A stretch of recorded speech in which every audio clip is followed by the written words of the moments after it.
Hello and welcome to 5x5, Doing OK's Top 5 show. I'm Dan and I just finished watching Stranger Things 2. And I want to talk about it. So, today I will be counting down in spoilery fashion my top 5 favorite moments of the season. I'm going to try to do it in under 5 minutes, we'll see how it goes. But before we dive into those top 5s, I want to give 2 quick shoutouts. One to Will and his amazing acting throughout the whole thing. I think he was great, he just didn't make the list. I'm sorry, Will. Also, same thing with Steve and Dustin's relationship. Super great, but they didn't have a standout moment to me that was as strong as the rest of the ones I'm about to talk about. So, number 5, we're going to start with the very opening sequence of Season 2. This cold open where we're having a sort of bank heist, robbing, where basically we're escaping from the police, and we have a totally new cast of characters. We're in Pennsylvania, the lighting and stuff is very like Marvel, Netflix-esque, it's an intense moment, and we're like, what's going on? And you think maybe, maybe it has something to do with 11, but the whole thing, the reveal of the wipe with the blood and the 8 on the arm and her powers not being the same as 11's powers, it was so exciting. It's such a great way to lead into the season and show we're bigger, we're snappier, we're more action-packed, the world is growing, and you don't know what you're in for because it's gonna be crazy as you lead right into that first intro sequence, and it's great.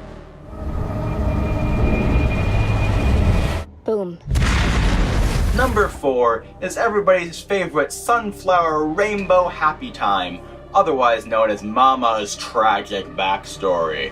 We get to hear what happened to 11, how she came to be where she was, what happened to her mother, and we get this sort of beginning of this quest to go after her sister through this intense mesmeric sequence of flashing images, this montage with these great sound design, very poetic feeling as you're trapped in this loop and you have these stark images that are very iconic and almost remind me of things like the Christmas lights in Season 1, things that are just going to stick in my mind as images of the show.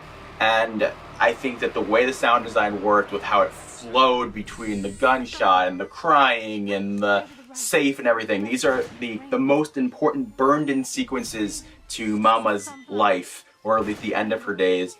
And it's such a tragedy, and you feel her stuck, and you feel the horror of it, and you feel 11's pain having to watch her mom go through it. I think it's a really snappy, really strong sequence. Sunflower, rainbow.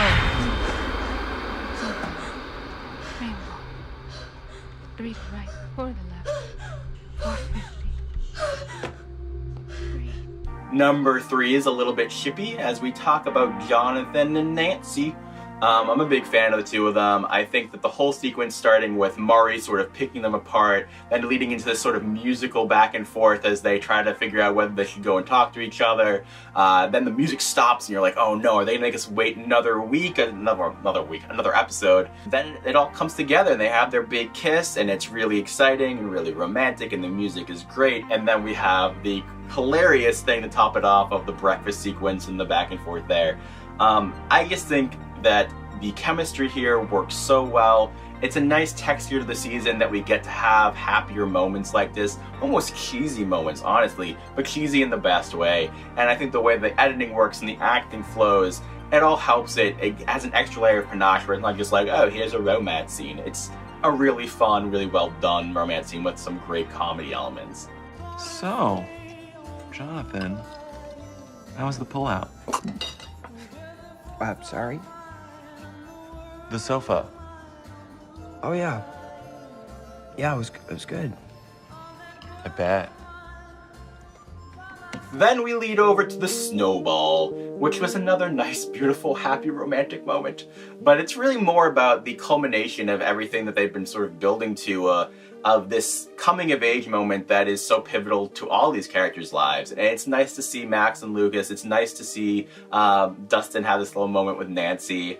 And I just think it's really good to sort of have these highs so that we can sort of relish the positive things because we have so few of them. And I think that it's great how they had built this up at the end of Season 1 and sort of like completely dropped it until now, and then it's this great cathartic moment of getting to have some happiness at the end here before everything goes upside down.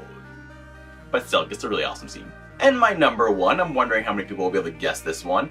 It is the car ride between Eleven and Hopper on the way to the climactic final battle.